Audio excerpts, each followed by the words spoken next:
नमस्कार दोस्तों, कैसे हैं आप लोग? बढ़िया। अब दिखाई क्यों नहीं दे रहा कुछ? नमस्कार दोस्तों, कैसे हैं आप लोग? मजे आ रहे हैं? खुल के खेल रहे हो? चलिए स्टार्ट करते हैं चीज़ों को बहुत बढ़िया लेवल पे स्टार्ट कर रहे हैं। मेरे ख्याल से आपको किसी प्रकार की कोई समस्या नहीं होगी।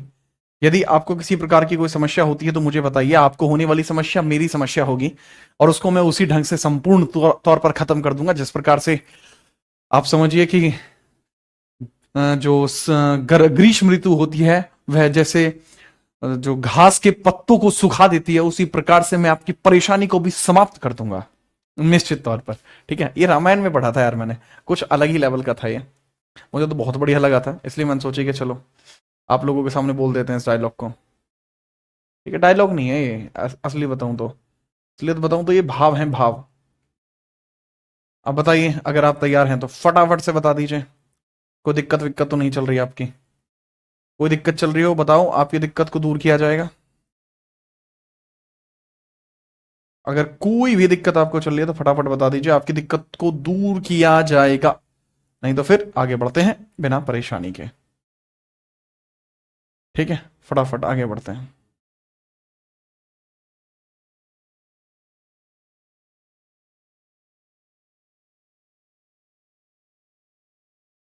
चलो भाई स्टार्ट कर रहे हैं। We are starting the class. Sir, आप पहलगाम की घटना के बारे में क्या कहना चाहोगे? मैं कह चुका हूं, शाम को 6 बजे वीडियो देख लेना, चैनल पे आ रही है जीत राणा जीएस पे। 6 बजे वीडियो अपने आप आ जाएगी, मुझे कुछ नहीं करना है, ऑलरेडी शेड्यूल्ड है। ठीक है, ऑलरेडी शेड्यूल्ड है। ध्यान दो। अब आप टॉपिक पे ध्यान देते हैं, देन मैं उसके ऊपर भी बात करूंगा, सभी चीजों पर बात करूंगा। ठीक है, मैं कभी बोलने से पीछे नहीं हटता। ठीक है, बात को देखिए,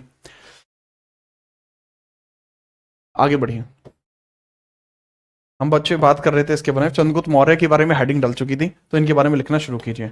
मौर्यंस के बारे में हेडिंग डाल चुके थे हम, तो इनके बारे में लिखना शुरू करिए।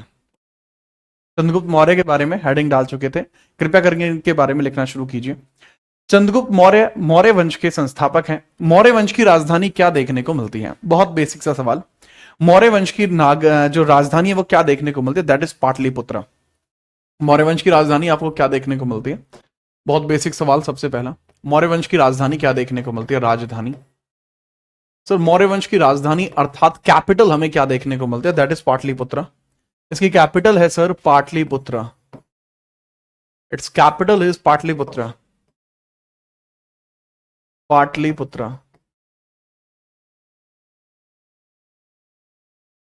पाटलिपुत्र इसकी कैपिटल आपको देखने को मिल जाती है। राइट, कैपिटल क्या है बाबू इसकी? पाटलिपुत्र कैपिटल आपको देखने को मिल जाती है, बिना परेशानी के याद रखना। इसके अलावा पूछा जाता है कि इनको राजा बनने में किसके द्वारा सहायता की गई थी? जब ये राजा बने थे तो किसने सहायता की थी? राजा बनने में किसने सहायता की थी? राजा बनने में सहायता किसने की है? इनको शासक बनाने में किसके द्वारा अहम भूमिका निभाई गई? शासक बनाने में अहम भूमिका किसकी है? इंपोर्टेंट रोल किसका है? अहम भूमिका किसकी है?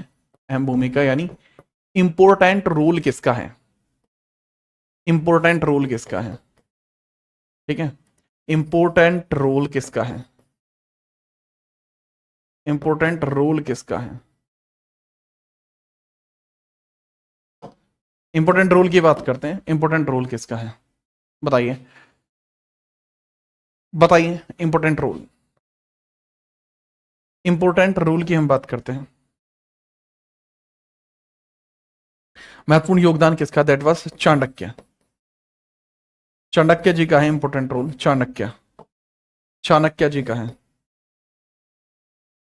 चाणक्य जी का आपको देखने को मिल जाएगा इंपोर्टेंट रोल। किसका बाबू? चाणक्य जी का इंपोर्टेंट रोल देखने को मिल जाएगा। ठीक है, चाणक्य जी का पूरा नाम, इनका पूरे नाम को समझिएगा। इनका पूरा नाम क्या है? इनका एक नाम ये नहीं है, इनका पूरा नाम है विष्णुगुप्त कौटिल्य चाणक्य। भारत के मैकियावेली भी इनको कहा जाता है। क्या? विष्णुगुप्त कौटिल्य चाणक्य। भारत में मैकियावेली भी इनको कहा जाता है। विष्णुगुप्त, विष्णुगुप्त कौटिल्य चाणक्य, कौटिल्य चाणक्य इनको कहा जाता है। भारत का मैकियावेली भी इनको कहा जाता है, also known as Machiavelli of India. Bharat का मैकियावेली भी इनको कहा जाता है। भारत का मैकियावेली, मैकियावेली, मैकियावेली भी इनको कहा जाता है। मैकियावेली, मैकियावेली भी इनको कहा जाता है, भारत का मैकियावेली। क्या कहा जाता है बाबू? भारत का मैकियावेली इनको कहा जाता है। ठीक है, चलो बेहतरीन ढंग से याद रखिएगा। इसके अलावा अगर हम आगे बढ़े, विष्णुगुप्त कौटिल्य चाणक्य जी की ही बात कर रहे हैं। ठीक है, ये इनका ही नाम है, यही है वो पर्सन जो इनको शासक बनाने में अहम भूमिका निभाते हैं। अब चंद्रगुप्त मौर्य, अच्छा इनकी एक बुक है, चाणक्य जी की एक बुक है, चाणक्य जी की एक बुक आपको देखने को मिलती है, जिस बुक का नाम है अर्थशास्त्र, जिसमें सप्तम सिद्धांत है, जिसमें सत्यम सिद्धांत है। ठीक है, याद रखना। तो इनकी बुक है एक अर्थशास्त्र, अर्थशास्त्र नाम की एक किताब है। नाम अर्थशास्त्र है लेकिन ये पॉलिटिक्स की किताब है। नाम अर्थशास्त्र है लेकिन ये पॉलिटी की किताब है। ठीक है, चलिए। ठीक है, तो ये आपको याद रखना है, मैकियावेली आपको देखने को मिलता है। ठीक है, एंड अर्थशास्त्र, इकोनॉमिक्स, इसी के अंदर आपको सप्तम सिद्धांत भी देखने को मिलता है। मैं आगे चर्चा की हुई है सप्तम सिद्धांत के बारे में। ठीक है, चलिए अब इंपोर्टेंटली बात करते हैं कि भाई चंद्रगुप्त मौर्य के बारे में बात करिए, इनके बारे में यहां जानकारी मिलती है। तो इनकी जानकारी यहां पर भी आपको देखने को मिलती है। जानकारी के अनुसार मैं आपको बता दूं, जानकारी यानी कि इंफॉर्मेशन इनके बारे में हमें यहां से मिलती है, इंफॉर्मेशन हमें यहां से मिलती है। एक बड़ी बात याद रखना है आपको कि भैया जी, यहां पर जो मैकियावेली है, मैकियावेली एक मतलब विदेशी व्यक्ति है, जो एक विदेशी विचारक थे, उनके बारे में आगे चर्चा की गई है। अब यहां पे थोड़ा सा ध्यान से समझना कि जैसे इंफॉर्मेशन की बात की जा रही है, तो इंफॉर्मेशन से पता लगता है कि चंद्रगुप्त मौर्य एक क्षत्रिय थे। चंद्रगुप्त मौर्य एक क्षत्रिय थे, और यह बात कहां लिखी हुई है? यह बात यहां इस बुक में लिखी हुई है कि चंद्रगुप्त मौर्य एक क्षत्रिय थे, according to the economics book. According to the economics book यहां पे पता लगता है कि भैया वो क्षत्रिय हैं, राइट, याद रखना। लेकिन कुछ और बुक कुछ और ही कहती हैं, कुछ और बुक कुछ और ही कहती हैं। जैसे चंद्रगुप्त मौर्य के बारे में जो जानकारी आपको देखने को मिलती है, वो एक दूसरी पुस्तक से भी मिलती है। जानकारी कहां से मिलती है? एक दूसरी पुस्तक से भी आपको देखने को मिलती है जानकारी। बुक का नाम क्या है? विशाख मुद्रा राक्षस। इनके बारे में इंफॉर्मेशन कई और स्थानों से भी मिलती है, जैसे मुद्रा राक्षस नाम की बुक में मिलती है, मुद्रा राक्षस नाम की बुक में, मुद्रा राक्षस नाम की बुक में मिलती है। एक बुक है मुद्रा राक्षस, बुक का नाम क्या है बाबू? मुद्रा राक्षस है, मुद्रा राक्षस, मुद्रा राक्षस। मुद्रा राक्षस किसने लिखी है? विशाख दत्त के द्वारा लिखी गई है, विशाख दत्त के द्वारा लिखी गई है, विशाख दत्त के द्वारा, विशाख दत्त के द्वारा लिखी गई है। तो विशाख, विशाख दत्त के द्वारा लिखी गई, विशाख दत्त के द्वारा लिखी गई है, विशाख दत्त के द्वारा लिखी जा रही है। अब बच्चे, विशाख दत्त कौन है? विशाख दत्त सर गुप्त काल का एक राइटर है। सर आप मौर्यन काल में गुप्त काल में कहां पहुंच गए बच्चे?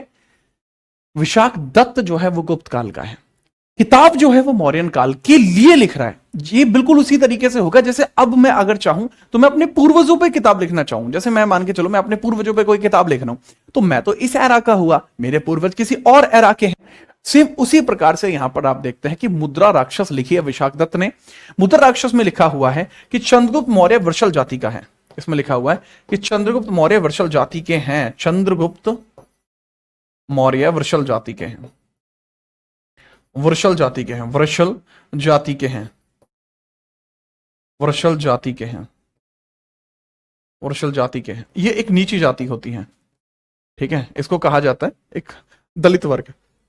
ठीक है, वृषल कास्ट, वृषल कास्ट कहा जाता है कि वृषल कास्ट के हैं, वृषल कास्ट के हैं, ऐसा कहा जाता है। ठीक है, काइंडली इसको नोट करिए, वृषल कास्ट बताया जाता है। ठीक है, बिना परेशानी के, मुझे नहीं लगता कि आपको कोई भी दिक्कत होगी। ठीक है, चलिए फटाफट से हम आगे बढ़ते हैं, फटाफट से हम आगे बढ़ते हैं, नोट करिए।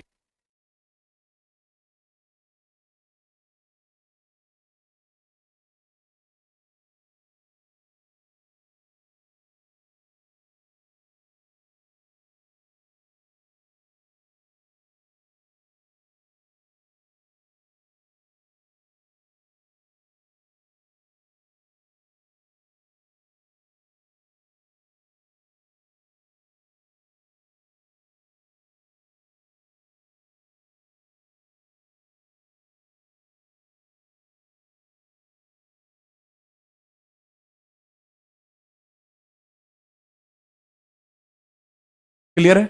चलिए सर, ऊंची नीची नहीं होती है। अरे बच्चे, जातियों का विभाजन मैंने नहीं किया, मैं केवल आपको जानकारी दे सकता हूं, ठीक है, याद रखिएगा। अमन सिंह का कहना है सर पॉलिटी की क्लास ऑफ क्यों है? बच्चे पॉलिटी की क्लास आपकी नेक्स्ट वीक जो स्टार्ट होगा ना बाबू, उसमें ऑन टाइम चलेगी, ठीक है। जो आपकी पॉलिटी की क्लास का नया टाइम होगा, अभी मेरा टाइम स्लॉट बहुत ज्यादा बिजी चल रहा है, इस वजह से पॉलिटी की क्लास नहीं चल पा रही है। जैसे ही नेक्स्ट वीक स्टार्ट होगा, आपकी पॉलिटी की क्लास ऑन टाइम स्टार्ट हो जाएगी। कृपया करके थोड़ा सब्र रखिए, ठीक है, याद रखिए। विशाख दत्त किस टाइम के? गुप्ता डायनेस्टी के हैं, मैं बता तो चुका हूं। चंद्रगुप्त मौर्य के बारे में जो महास्थान अभिलेख है वहां पर भी चर्चा मिलती है, प्लस इनका उल्लेख तमिल ग्रंथों में अहानूर और मुरानूर में भी किया गया है। अहानूर और मुरानूर इनका जो उल्लेख है मैं बता दूं, ठीक है। चलो, जो महास्थान अभिलेख इनके बारे में चर्चा करता है, महास्थान अभिलेख इनके बारे में चर्चा करता है, महास्थान अभिलेख, तो महास्थान अभिलेख इनके बारे में चर्चा करता है। महास्थान इंस्क्रिप्शन, महास्थान इंस्क्रिप्शन चर्चा करता है इनके बारे में, इंस्क्रिप्शन इनके बारे में चर्चा करता है। नेक्स्ट, ना सिर्फ महास्थान अभिलेख इनके बारे में चर्चा करता है, बल्कि याद रखना कि जो स्थान है आपके, जो अहानूर है, अहनानूर है, अहनानूर, अहनानूर ये ग्रंथ है तमिल के। अहनानूर भी एक ग्रंथ है और मुरनानूर भी एक ग्रंथ है। अहनानूर और मुरनानूर, अहनानूर प्लस मुरनानूर, मुरनानूर तमिल ग्रंथों में भी इनकी जानकारी मिलती है। ये तमिल ग्रंथ है, ये तमिल ग्रंथ है, यहां भी इनकी जानकारी मिलती है, तमिल ग्रंथ है। लिख लीजिए अहनानूर और मुरनानूर, अहनानूर प्लस मुरनानूर, मुरनानूर, मुरानानूर, मुरनानूर, मुरनानूर, ये क्या है बाबू? आपके तमिल ग्रंथ आपको देखने को मिलते हैं, यहां भी इसके बारे में जानकारी मिलती है, ठीक है जी हाँ। अब नेक्स्ट है बच्चे कि जैसे मौर्यन साम्राज्य में जैसे चंद्रगुप्त मौर्य है, इनके कई सारे उपनाम भी आपको देखने को मिलते हैं। तो इनके उपनाम के बारे में भी चर्चा कर लेते हैं कि इनके क्या कुछ उपनाम आपको देखने को मिलते हैं। उपनाम इनकी बात करते हैं, उपनाम इनके क्या कुछ हैं। उपनाम, इनके उपनाम के बारे में हम चर्चा करते हैं कि क्या कुछ उपनाम इनके हैं। सब नेम्स, सब नेम्स, सब नेम्स के बारे में बात करते हैं, सब नेम्स के बारे में बात करते हैं, यानी कि उनके उपनामों के बारे में बात करते हैं कि कौन कौन से उपनाम आपको इनके देखने को मिल जाएंगे। अब उपनामों के बारे में बहुत बढ़िया तरीके से याद रखना, एंड्रोकॉट्स और सैंड्रोकॉट्स, एंड्रोकॉटस और सैंड्रोकॉटस इन्हीं का नाम है। एंड्रोकॉटस, एंड्रोकॉटस ये बाबू इनका नाम है, और सैंड्रोकॉटस भी इन्हीं का नाम है। ग्रीक ग्रंथों में सैंड्रोकॉटस भी इन्हीं का नाम है। एंड्रोकॉटस और सैंड्रोकॉटस इन्हीं के नाम है, एंड्रोकॉटस और सैंड्रोकॉटस इन्हीं के नाम है, ठीक है। चलिए, प्लस इनका जो कार्यकाल आपको देखने को मिलता है वो 322 से लेकर 298 बीसीई तक देखने को मिलता है, ठीक है। महास्थान बच्चे एक जगह का नाम है, महास्थान अभिलेख यही एक जगह का नाम है, महास्थान प्लेस है। इनका कार्यकाल कितना देखने को मिलता है? अब नेक्स्ट पेज पे लिखूंगा, बस इस पे लास्ट पॉइंट ये आ जाएगा कि इनका कार्यकाल कितना है। किसका? चंद्रगुप्त मौर्य का कार्यकाल कितना है, ठीक है, वो यहीं आ जाएगा। यहां पर इनका कार्यकाल कितना है, बताइए कितना होगा कार्यकाल इनका? सर 322 से लेकर 298 इनका जो कार्यकाल आपको देखने को मिलता है, कार्यकाल देखने को मिलता है सर जी 322 से लेकर 298 बीसी, 298 बीसीई इनका कार्यकाल है। याद रखना, ये सारा मैटर जो है इसी प्रकार से याद रखना, इनका कार्यकाल हो जाएगा। अब इनके बारे में अन्य जानकारी हम अगले पेज पर देंगे, ठीक है, आगे बढ़िए। ओके चलिए, तमिल ग्रंथ, जी हाँ, तमिल लिटरेचर, इंग्लिश में लिखेंगे तमिल लिटरेचर। तमिल लिटरेचर के अंदर आपको दो ग्रंथ देखने को मिलते हैं, अहनानूर और मुरनानूर, इसमें भी इनकी जानकारी मिलती है। जी बच्चे, दिल्ली पुलिस के लिए पढ़ सकते हैं आप आकृति कुशवाहा। यदि आप नोट कर चुके हैं तो फटाफट बताइए, देन हम आगे बढ़ते हैं बच्चे। रतिका,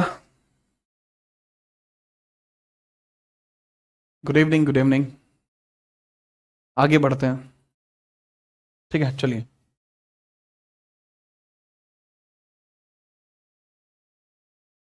ठीक है, चलिए, नोट होते ही फटाफट से बताइए।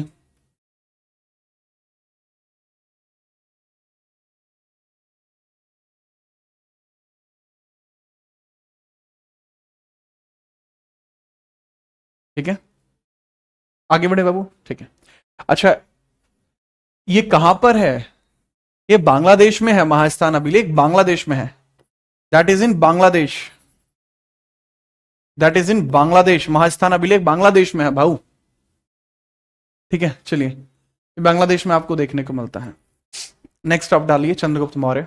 इसके बारे में अन्य जानकारी देखते हैं, जैसे इसके जो पिता का नाम था, चंद्रगुप्त मौर्य जी के पिता के नाम का संपूर्ण स्पष्टीकरण नहीं मिलता, परंतु इनकी पत्नी के नाम का मिलता है।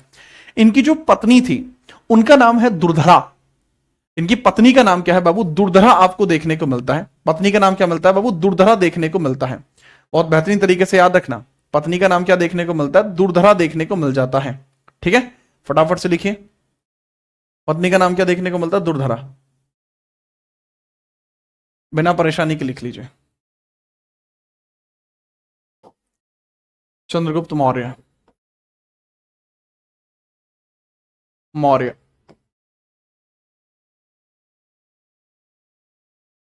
ठीक है, चंद्रगुप्त मौर्य, चंद्रगुप्त मौर्य। तो चंद्रगुप्त मौर्य आप देख लेंगे थोड़ा सा,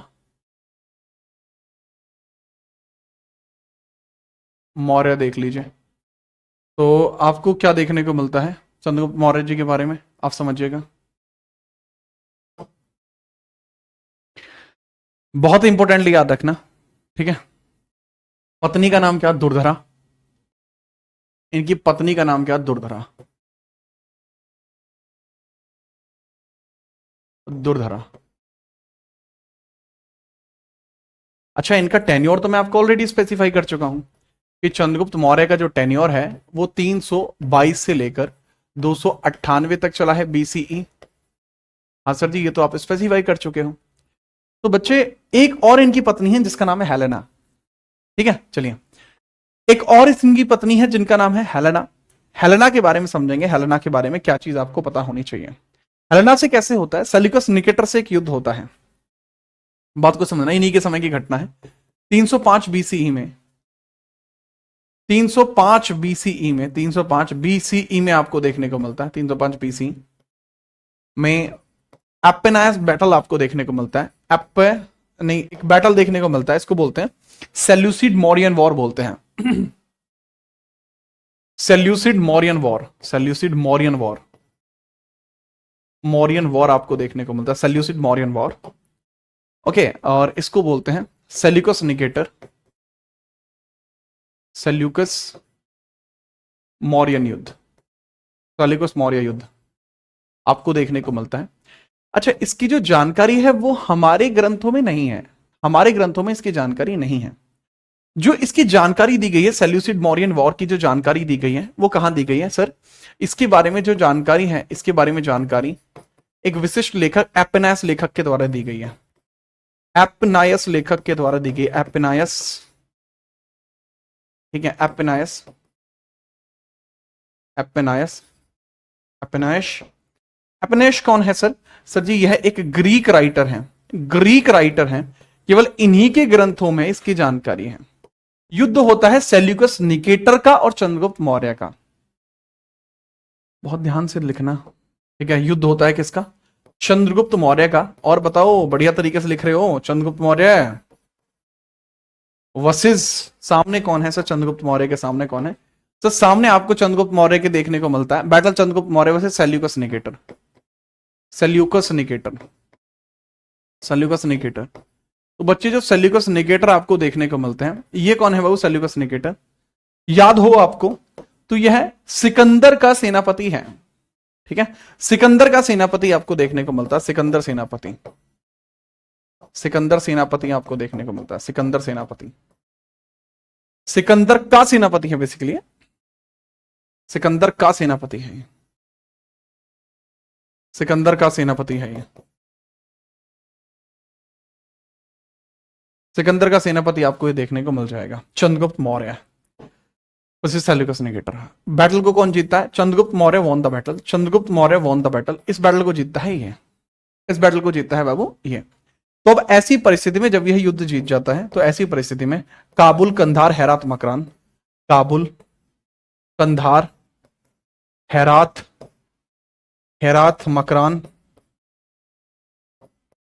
हेरात, मकरान, ये चारों स्थान, 4 स्थान दहेज में प्राप्त हुए। ठीक है, 4 स्थानों की प्राप्ति करता है, 4 स्थानों की प्राप्ति, स्थानों की प्राप्ति करता है कौन?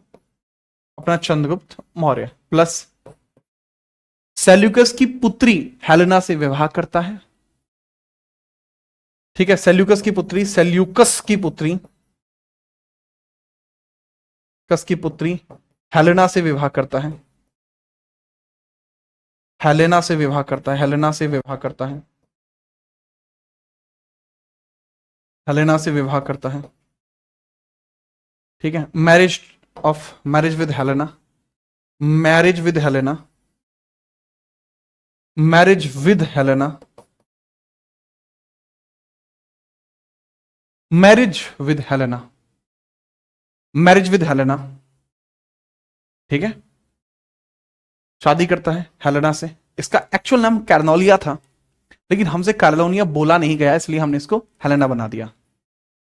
ये बुद्धिस्ट नहीं था, पावरफुल बुद्धिस्ट रूलर है। वेट वेट, लिखो इसे, दैट इज कार्लोनिया, कार्नोलिया, कार्नोलिया, कार्नोलिया इसका नाम था वैसे तो, कार्नोलिया, कार्नोलिया,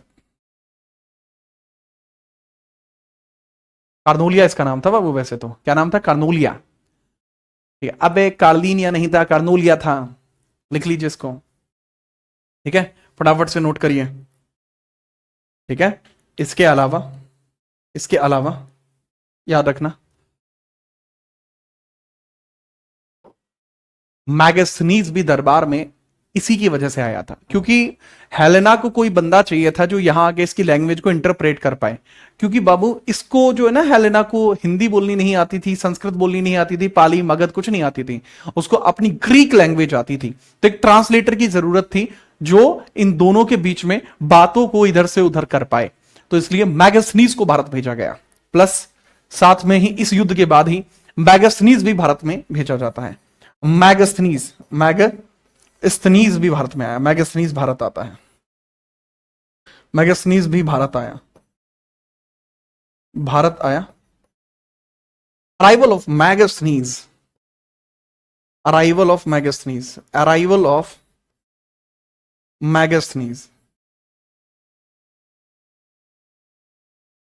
अराइवल ऑफ मैगस्थनीज भी भारत के अंदर आ जाता है। अब ये जो मैगस्थनीज है बाबू, मैगस्थनीज एक बुक लिखता है। ठीक है, मैगस्थनीज का क्या लिखता है? मैगस्थनीज एक बुक लिखता है जिसका मतलब नाम है इंडिका।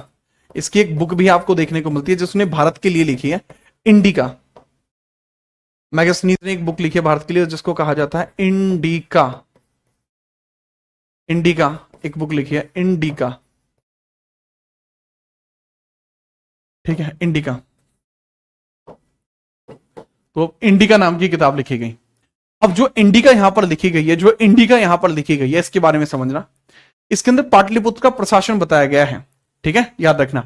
और पालीब्रोथा, पालीब्रोथा, इसमें 2-3 बातें हैं। इंडिका नाम की बुक में 2-3 बातें हैं। इंडिका नाम की बुक क्या कहती है? इंडिका नाम की बुक क्या कहती है कि पहली बात, इसमें पाटलिपुत्र के लिए क्या टर्म यूज किया गया है कि जो पाटलिपुत्र है, पाटलिपुत्र के लिए टर्म यूज किया गया पालीब्रोथा, पालीब्रोथा टर्म यूज किया गया है।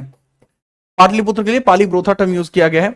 समाज के 7 टुकड़े बताए गए हैं और पाटलिपुत्र का प्रशासन बताया गया है। समाज के 7 हिस्से बताए गए हैं। क्या बताया गया? वो समाज के 7 हिस्से, समाज के 7 वर्ग बताए गए हैं। 7 वर्गों का वर्णन, 7 क्लासेस का डिस्कशन किया गया है। 7 क्लासेस का डिस्कशन किया गया है। एंड याद रखना, 7 क्लासेस के डिस्कशन के जस्ट बाद, ठीक है, पाटलिपुत्र, पालीब्रोथा, ठीक है, 7 वर्गों के वर्णन के पश्चात, 7 वर्गों के वर्णन के पश्चात इसमें यह भी आपको समझना होगा, इसमें ये भी आपको समझना होगा कि इसमें पाटलिपुत्र का प्रशासन है। क्या है इसमें बाबू? पाटलिपुत्र प्रशासन है, पाटलिपुत्र का प्रशासन है, का प्रशासन भी बताया गया है। एडमिनिस्ट्रेशन ऑफ पाटलिपुत्र भी इसमें बताया गया है। काइंडली नोट इट डाउन, कृपया करके इसको नोट करिए। ठीक है, चलो फटाफट नोट करिए, कोई दिक्कत मेरे ख्याल से नहीं है। ठीक है, चलो बहुत बेहतरीन तरीके से समझिए।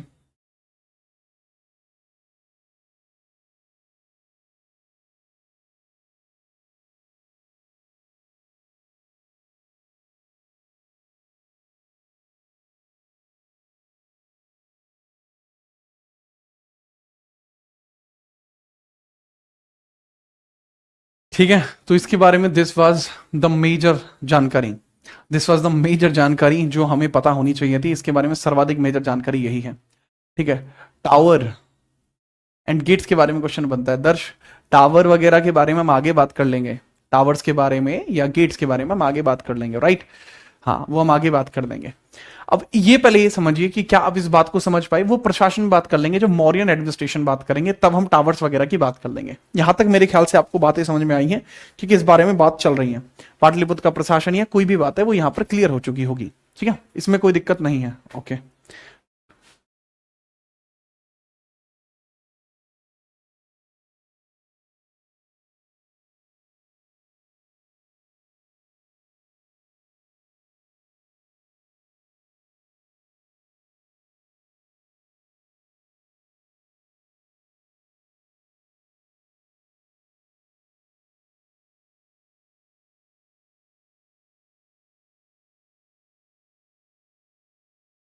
चलिए भाई समझिए यहाँ पे आपको किस प्रकार से देखने को मिलता है। ठीक है, चलिए ये आपको कम से कम ये पता लगा कि हाँ भाई हमारे पास एक बेसिक डिटेलिंग हो गई है। अब चंद्रगुप्त मौर्य के समय में समझना कि इसने बहुत सारे हाथी भी इसको गिफ्ट किए हैं। ठीक है, यहां पे लगभग जो है आपको 500 हाथी गिफ्ट किए गए हैं। किसको? सेल्यूकस निकेटर को हाथी गिफ्ट किए हैं। Chandragupta Maurya gave him elephant. लगभग 500 से अधिक हाथी भी दिए गए थे, 500 से अधिक हाथी भी दिए गए थे। ठीक है, किसको दिए गए हैं? चंद्रगुप्त मौर्य ने इसको एलिफेंट गिफ्ट किए थे, एलिफेंट गिफ्ट किए थे। ठीक है, याद रखना 500 प्लस एलिफेंट इसको गिफ्ट किए हैं। ये नंबर बाबू अलग अलग किताबों में अलग अलग है, कोई 6000 बताता है, कोई 5000 बताता है, कोई 500 बताता है, तो इसलिए मैंने 500 प्लस लिख दिया भाई। अब अपने अपने हिसाब से सब लोग अपना अंदाजा लगा सकते हैं। ठीक है, चलो आगे बात करते हैं। अब हम बात करते हैं इसके पुत्र के बारे में। ठीक है, क्यों पुत्र के बारे में? क्योंकि अब इसकी डेथ होने वाली है। कैसे डेथ होगी उसके बारे में संपूर्ण मैं आपको जानकारी देता हूं कि इसकी डेथ आखिरकार किस प्रकार से हो जाती है। दरअसल यह बहुत बढ़िया आदमी है। इसके बारे में जूनागढ़ अभिलेख में भी उल्लेख मिलता है। ठीक है, इसके बारे में जूनागढ़ अभिलेख में भी जो उल्लेखना है वो मिलती है। समझना, जूनागढ़ अभिलेख में इसके बारे में जानकारी कैसे मिलती है। देखो, इनका एक राज्यपाल हुआ करता था, गुजरात क्षेत्र का राज्यपाल था जिसका नाम था पुष्यगुप्त। ठीक है, याद रखना। चंद्रगुप्त के समय में या फिर चंद्रगुप्त के समय में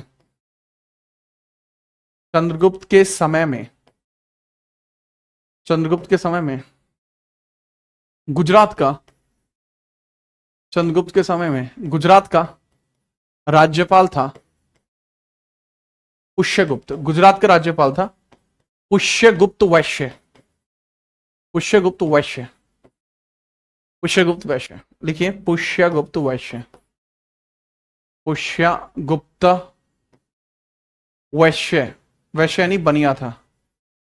वैश्य नहीं बनिया था, पुष्यगुप्त वैश्य था। राइट, ये गवर्नर था गुजरात का। तो यहीं पर गिरनार पर्वत पर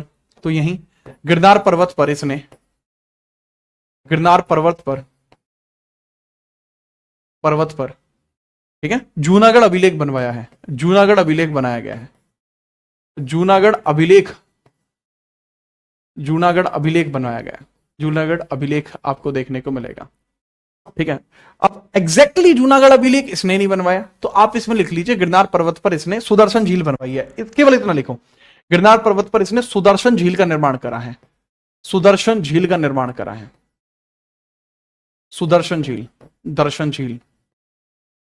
सुदर्शन लेक इसने बनवाई है, क्योंकि सुदर्शन लेक के पास जो इंस्क्रिप्शंस मिले हैं उसका निर्माण किसी और ने किया है। आप लिखिए सुदर्शन झील का निर्माण होता है। सुदर्शन झील का निर्माण होता है। ठीक है, याद रखना। और सुदर्शन झील, इनकी व्याख्या, इन सब चीजों की व्याख्या जो है, इनकी व्याख्या कौन करता है? इसकी व्याख्या जूनागढ़ अभिलेख में है। इसकी व्याख्या कहां है बाबू? इसकी व्याख्या जूनागढ़ अभिलेख में देखने को मिलती है। जूनागढ़ अभिलेख में की गई है। जूनागढ़ अभिलेख में की गई है। जूनागढ़ अभिलेख में इसकी व्याख्या की गई है। अभिलेख में इसकी व्याख्या की गई, इसको बोलते हैं Junagadh inscription. Junagadh inscription, Junagadh inscription.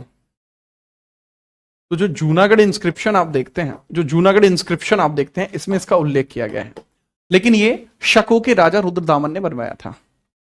शकों के जो राजा हैं, शकों के शासक रुद्रदामन ने बनवाया है। ठीक है, शक रूलर, शका रूलर रुद्रदामन के द्वारा ही बनाया गया है। रुद्रदामन, रुद्रदामन के द्वारा ही है बनाया गया है। रुद्रदामन ने इसको बनाया है। शकों के रूलर रुद्रदामन ने बनाया है। संस्कृत का सबसे बड़ा अभिलेख है ये, लॉन्गेस्ट इंस्क्रिप्शन इन संस्कृत। ये जो जूनागढ़ अभिलेख है, this is longest inscription in Sanskrit. Longest inscription, longest inscription of Sanskrit. Sanskrit आपको ये देखने को मिलता है। संस्कृत का सबसे बड़ा अभिलेख है ये। लॉन्गेस्ट इंस्क्रिप्शन ऑफ संस्कृत आपको देखने को मिलता है। संस्कृत का सबसे बड़ा अभिलेख, संस्कृत का सबसे बड़ा अभिलेख, सबसे बड़ा अभिलेख, संस्कृत का सबसे बड़ा अभिलेख ये है। झील किसने बनाया है बच्चे? सुदर्शन झील, गिरनार पर्वत पर सुदर्शन झील पुष्यगुप्त ने बनवाई है। पुष्यगुप्त वैश्य ने। ठीक है, चलिए। चंद्रगुप्त ने नहीं किया बच्चे, चंद्रगुप्त के काल में हुआ है, चंद्रगुप्त के टेन्योर में हुआ है। ठीक है, याद रखना। बहुत बढ़िया, नोट हो गया हो तो फटाफट बताओ। इसके बाद चंद्रगुप्त मौर्य जैन धर्म का अनुयायी बन गया। इसके बाद जो चंद्रगुप्त मौर्य है वो जैन धर्म का अनुयायी बन जाता है। इसके बाद जो चंद्रगुप्त मौर्य है वो जैन धर्म का अनुयायी बन जाता है, बढ़िया तरीके से। ठीक है, याद रखना। इसके बाद चंद्रगुप्त मौर्य जैन धर्म का अनुयायी बन जाता है एंड भद्रबाहु से दीक्षा प्राप्त करता है। फटाफट बताइए। और जीवन सही चल रहा है? मजे आ रहे हैं? यूपीएसआई के लिए मूल विधि का लेक्चर यूट्यूब पे भी लगा दिया है आपके लिए, समझ रहे हो? डेडिकेशन देख रहे हो आप लोगों के लिए।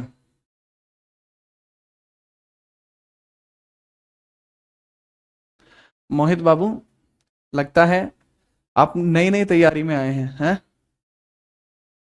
लग रहा है नए नए हैं आप तैयारी में। बहुत ज्यादा नहीं लग रहे हो आप, मुझे ऐसा लग रहा है बिल्कुल आप 10वीं छोड़ के ही आए हैं पढ़ने के लिए। हैं बाबू? थोड़ा समझदारी तो दिखाओ बच्चे। जब तक समझदारी का सा नहीं दिखाओगे तब तक सफलता का सा कैसे मिलेगा?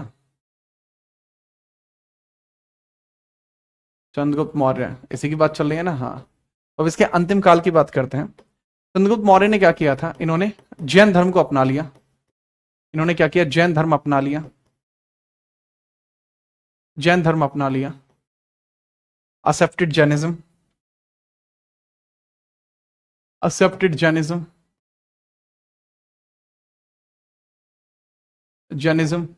सर क्या चाणक्य ने इनको रोका? नहीं, नहीं, चाणक्य ने इनको नहीं रोका। क्यों नहीं रोका? चाणक्य का काम था अखंड भारत का निर्माण करना, और इनके समय तक, चंद्रगुप्त मौर्य के समय में भारत का एक्सपेंशन सर्वाधिक था। याद रखेंगे, ठीक है? जैनिज्म अजेप्ट करा, और इनके जो जैन धर्म गुरु बने, कौन बने? इनके जो जैन गुरु बने वो कौन बने? जैन गुरु भद्रबाहु, भद्रबाहु बने। भद्रबाहु, भद्रबाहु आपको देखने को मिलते हैं। 298 में इन्होंने अपना गृह त्याग कर दिया। ठीक है, 298 में इन्होंने अपना गृह त्याग कर दिया। गृह त्याग इन्होंने कब कर दिया? गृह त्याग 298, ठीक है, BCE गृह त्याग। Leave home 298। और कर्नाटक के श्रवण बेलगोला में जाकर इन्होंने अपने प्राणों को त्याग दिया। ठीक है, चलिए।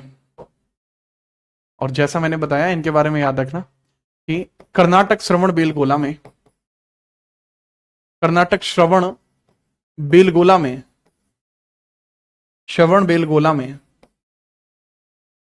अपने प्राणों को त्याग दिया। ठीक है, चलिए। गृह त्याग का मेन रीजन क्या है? गृह त्याग, क्योंकि जैनिज्म में गृह त्याग करना पड़ता है। जैनिज्म में गृह त्याग करना पड़ता है। जैनिज्म के जो मेन ट्रूथ आपको देखने को मिलते हैं, उनके अंदर सत्य, असत्य, सत्य, असत्य, अहिंसा, अपरिग्रह। अपरिग्रह, अपरिग्रह का मतलब धन का संचय ना करना, और जो मोह माया इसको छोड़कर जीवन में आगे बढ़ना। असत्य के बाद जो होता है अपरिग्रह। अपरिग्रह के कारण इन्होंने गृह त्याग कर दिया। कर्नाटक के श्रवण बेलगोला में, श्रवण बेलगोला में, ठीक है, संलेखना विधि से प्राणों को त्याग दिया। संलेखना विधि से, संलेखना विधि से प्राणों को त्याग दिया। प्राणों को त्याग दिया। प्राणों को त्याग दिया। त्यागा, त्यागा। ठीक है, संलेखना विधि यहां पर यूज हुई है। संलेखना विधि यहां पर यूज हुई है। ना, संलेखना विधि यहां यूज हुई है। संलेखना। I hope you understand this बच्चे, I hope you understand this. ठीक है, चलिए। संलेखना विधि क्या होती है? संलेखना विधि में होती है, ठीक है, इसको बोलते हैं death by starving, death by no eating, या फिर आप कह सकते हैं डेथ बाई फास्ट। उपवास द्वारा, उपवास द्वारा मृत्यु।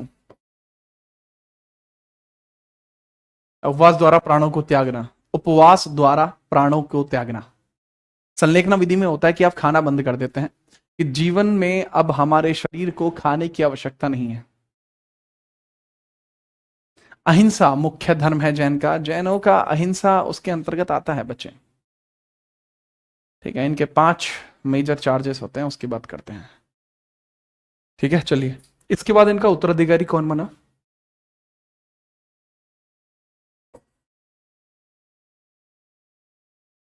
उत्तराधिकारी कौन बना? अच्छा, डेथ कब होती है इनकी? 297 में होती है। 297 बीसी में डेथ होती है। डेथ होती है 297 बीसीई में। घर छोड़ते हैं 298 में। 1 साल तपस्या करते हैं, उसके बाद इनकी डेथ हो जाती है। तो आपसे पूछा जाएगा इनका उत्तराधिकारी या सक्सेसर कौन हुआ? तो इनका सक्सेसर बनता बिंदुसार, जिसको अमित्रघात, ठीक है, सिंहसेन कहा जाता है। ठीक है,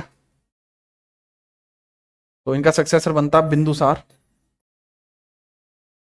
बिंदुसार देखने को मिलता है, बिंदुसार, बिंदुसार देखने को मिलता है। ठीक है, याद रखिएगा। ऐसा क्यों किया था इसने? महान आदमी ऐसा ही करते हैं बच्चे। ठीक है, चलिए फटाफट बताइए, फटाफट बताइए।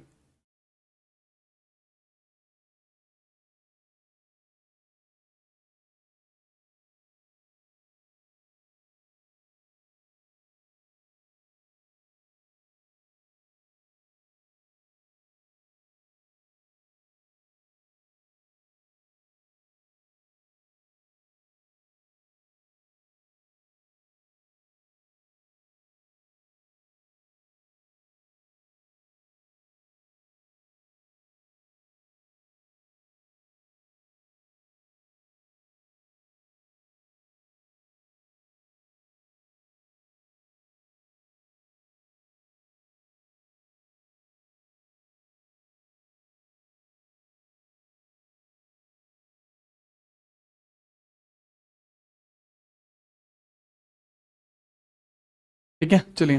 लिखला, लिखता कही थे। हाँ, ओके, परफेक्ट। बिंदुसार के बारे में जानकारी देते हैं। बिंदुसार का शासनकाल कितना चला है, बिंदुसार के बारे में जानकारी क्या है। ठीक है, चलो नेक्स्ट पेज पर नोट करिए बिंदुसार। और बताओ क्या चल रहा है जीवन में? खुल के खेल रहे हो या नहीं खेल पा रहे?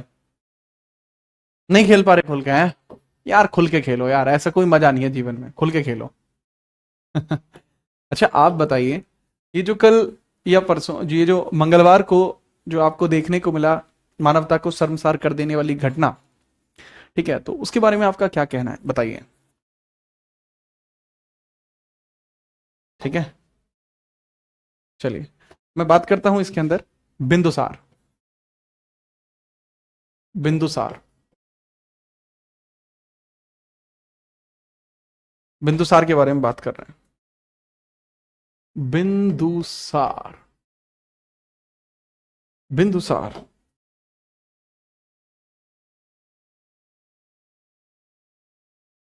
अच्छा, बिंदुसार का कार्यकाल कितना है वो जरूरी होगा जानना। ठीक है, चलिए, वो जरूरी होगा जानना, बिंदुसार के बारे में जानना जरूरी होगा।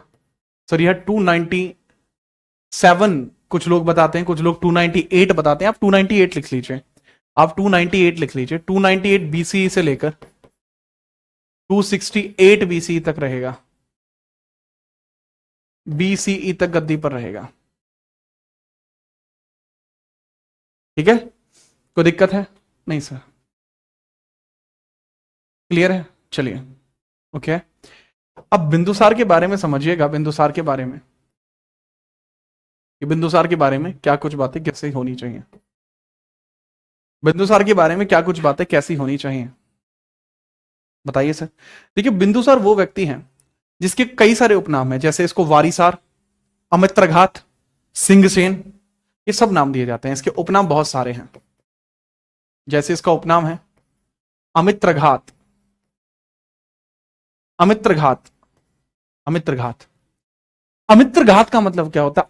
अमित्रघात, अमित्रघात, अ मतलब जो मित्र ना हो, घात यानी उसको मारने वाला, दुश्मनों का विनाशक, शत्रु विनाशक बोलते हैं इसको, शत्रु विनाशक इसको बोला जाता है अमित्रघात।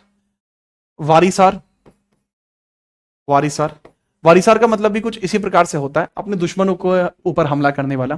सिंहसेन कहा जाता है इसको, सिंहसेन, सिंहसेन कहा जाता है। जितने भी जैनिज्म के स्कल्पचर्स हैं, जितने भी जैनिज्म के स्कल्पचर्स हैं, उसमें इसको सिंहसेन कहा गया है, सिंहसेन इसको कहा गया है। और इसके अलावा अमित्रो कोटीज, अमित्रो कोटीज, अमित्रो कोटीज भी इसको कहा जाता है। राइट, लिख लीजिए, दैट इज वारीसार, वारीसार, दैट इज अमित्राघात, अमित्राघात, ठीक है, दैट इज सिंहसेन, ठीक है, एंड दैट इज अमित्रो कोटीज, अमित्रो कोटीज, अमित्रो कोटीज। तो सब आपको यहां देखने को इस प्रकार से मिल जाते हैं। मुझे नहीं लगता कि आपको किसी प्रकार की कोई समस्या इसमें होगी।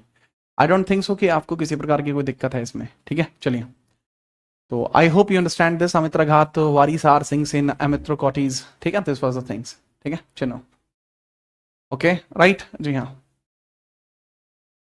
ठीक है, चलिए। हाँ, इसकी इसकी डेथ तो 272 में हो गई है। ये तो मैंने सोचा ही नहीं भाई, ये तो मैंने सोचा ही नहीं कि इसकी डेथ 272 में हो गई है। ये लीजिए, ठीक है, 273 में ही तो हो गई थी, 72 कहाँ पहुंचे थे? 73 में तो मर गया था ये, 72 कहाँ पहुंचने दिया था? ठीक है, चलिए, हाँ, याद रखें। ठीक है, अब इसके बारे में समझना, जितने भी जैन स्कल्पचर्स है उसमें यही नाम मिलता है, जैन ग्रंथों के अनुसार यही इसका नाम है, जैन ग्रंथों के अनुसार, याद रखना। अब सवाल पूछा जाता है बिंदुसार के बारे में, कि बिंदुसार के बारे में थोड़ा सा बताइए। ठीक है, कि भाई इसके दरबार में कौन कौन विदेशी दरबारी रहते थे। पहली बात तो इसका जो प्रधानमंत्री थे वो अभी भी चाणक्य ही हैं, इसके जो प्रधानमंत्री थे वो अभी भी चाणक्य ही हैं। इनके जो प्रधानमंत्री थे, इनके जो प्राइम मिनिस्टर थे, प्राइम मिनिस्टर थे, वो कौन थे बाबू? प्राइम मिनिस्टर, सब प्राइम मिनिस्टर थे इनके यहां पर अभी भी चाणक्य।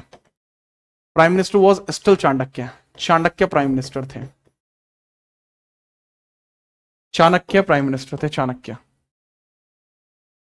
चाणक्य प्राइम मिनिस्टर थे। राइट, जी हाँ। बिंदुसार के दो बच्चे हैं, सुशीम है और एक अशोक। मेजरली एक सुशीम, अशोक मुख्यतः है इसके दो बच्चे माने जाते हैं। ठीक है, चलो, सुशीम और अशोक मुख्यतः माना जाता है, मुख्यतः माना जाता है। मेजरली लोगों का मत है, मेजरली लोगों का मत है कि इसके 2 बच्चे आपको देखने को मिलते हैं। इसके उत्तराधिकारी के तौर पर इसकी भूमिका लेने वाले जो पुत्र हैं, एक तो सुशीम है, सुशीम, और एक है बाबू कौन, अशोक। अशोक, राइट, कौन है, सुशीम है और अशोक है, अशोका। ठीक है सर। अच्छा, बिंदुसार के बारे में बहुत सारी बातें बताई जाती हैं, तो उसमें से कुछ बातें आप याद रखना कि भाई इसके समय में आपको 2 व्यक्ति देखने को मिलते हैं, डायसोनियस, ठीक है, डायसोनियस और डायमेक्स। डायमेक्स और डायसोनियस इसके समय में है। डायनोयस, डायसोनियस, डायसोनियस इसके दरबार में है और डायमेक्स इसके दरबार में है, और डायमेक्स इसके दरबार में है। डायमेक्स ये विदेशी हैं जो इसके दरबार में रहे हैं। डायसोनियस, नियस, डायमिक्स, टाइमिक्स, तो ये इसके दरबार में है, इसके दरबार में है। ठीक है, याद रखना, बहुत बेहतरीन तरीके से आपको याद रखना है, बहुत इंपॉर्टेंट तरीके से आपको याद रखना होगा। ठीक है, चलो अब याद रखना, ये जो आपको डायनोशियस, डायनोशियस है, अरे डायनोशियस है, ये डायनोशियस, डायनोशियस है बाबू, डायनोशियस, डायनोशियस, डायनोशियस, डायनोसियस, हाँ डायनोशियस है बाबू, डायनोशियस, डायनोशियस है, डायनोसियस। नाम को बोलने में कई बार दिक्कत आती है, डायनोशियस है। ठीक है, याद रख लेना, बहुत बेहतरीन तरीके से इनके बारे में लिखना है। इनको टॉलमी ने भेजा था, टॉलमी 2 ने भेजा था, जो मिस्र का था। ठीक है, कहां से आया, टॉलमी 2। ठीक है, यह टॉलमी ने भेजा था, टॉलमी ने इसको भेजा था, टॉलमी द्वितीय ने भेजा था, टॉलमी द्वितीय। ठीक है, राजा कौन है, टॉलमी द्वितीय। राजा कौन है बाबू, टॉलमी द्वितीय। तो राजा टॉलमी द्वितीय के यहां से ही ये भारत में आया था। कहां से आया था बाबू, राजा टॉलमी 2 के दरबार से ही आया था। ये मिस्र का राजा था, मिस्र का राजा था टॉलमी। पी से लिखा जाता है इसका नाम, PTOL में, टॉलमी, टॉलमी इसका नाम लिखा जाता है। और डायमेक्स जो आपको देखने को मिल जाता है, डायमेक्स, इसको एंटियोकस ने भेजा था, जो कि एक ग्रीक था। ये किसके दरबार से आया था बाबू, इसको एंटियोकस ने भेजा था, एंटियोक्स ने भेजा था, जो कि सीरियन था, सीरियन एंटियोकस। ठीक है, ग्रीक सीरियन था वो, एंटियोकस, एंटीओकस आपको देखने को मिल जाएगा, एंटीओकस, एंटीओकस आपको देखने को मिल, एंटीओकस आपको देखने को मिल जाएगा, एंटीओकस, राइट, जो कि कहां का था, सीरिया, SYRIA, सीरिया का आपको देखने को मिल जाएगा, सीरिया। बिंदुसार ने एंटियोकस से और भी चीजों की डिमांड की थी। ठीक है, फिलाडेल्फ लिखा है, ठीक है, फिलाडेल्फ गलत है बच्चे, करेक्ट आंसर होगा टॉलमी, मिस्र का है। ठीक है, याद रखना, बिना परेशानी के आप याद रख सकते हैं। हुआ क्या था कि बिंदुसार ने एंटियोकस को पत्र लिखा था कि हम तुम्हारे साथ मित्रता रखना चाहते हैं बच्चे। ठीक है, तो तुम हमारे लिए सूखे अंजीर, मदिरा और एक दार्शनिक भेजो। तो दरअसल बिंदुसार ने एक लेटर लिखा था, बिंदुसार ने एक पत्र लिखा था, एक पत्र, बिंदुसार ने एक पत्र लिखा था, बिंदु भाई ने लिखा था, बिंदुसार ने एक पत्र लिखा था, किसके लिए, एंटियोकस के लिए, सीरिया के राजा के लिए। कहा था कि मुझे तुमसे सूखे अंजीर चाहिए, नहीं तो युद्ध के लिए तैयार रहना, अंगूरी शराब चाहिए, अंगूरी शराब चाहिए, अंगूरी मदिरा चाहिए, और मुझे एक दार्शनिक चाहिए। ठीक है, तो उस बात के ऊपर डायमेक्स ने इसको भेजा था। ठीक है, चलिए, तो ये थोड़ा सा तगड़ा काम है। ठीक है, चलिए, टॉलमी, टॉलमी, टॉलमी, ये आपको देखने को मिलता है। चलिए, तो आज की क्लास यहां तक रहने वाली है, अब आपसे कल मुलाकात होगी, और 2 मिनट के अंदर अंदर यूट्यूब पर एक वीडियो जो है पब्लिश होने जा रही है। जो वीडियो दरअसल बात करेगी किस बारे में, वो वीडियो बात करेगी इसी अटैक के बारे में जो हुआ है। इस वीडियो को जरूर जाके देखना, इस पूरे अटैक की, इस पूरे अटैक की हिस्ट्री की, सब कुछ की बात की जा रही है। ठीक है, चलिए। नहीं, मैं बिल्कुल ठीक हूँ। ठीक है, और बहुत अच्छा लगा आप सभी यहाँ आए, तो जाके देखिएगा, बहुत बड़े लेवल पे एकदम क्लासी तरीके की वीडियो वो होगी और एग्जैक्टली आपको देखने को मिल जाएगी। दीक्षा आप भी देखिएगा, अभिनव, लकी, शर्मा जी सब देखिए। ठीक है, जाके देखिए, वीडियो अलग ही लेवल की है कुछ। ठीक है, तो that is on Jeet Rana GS, complete video उसमें है। ठीक है, कल मिलते हैं, तब तक के लिए जय हिंद, वंदे मातरम। खुल के खेलो हैं।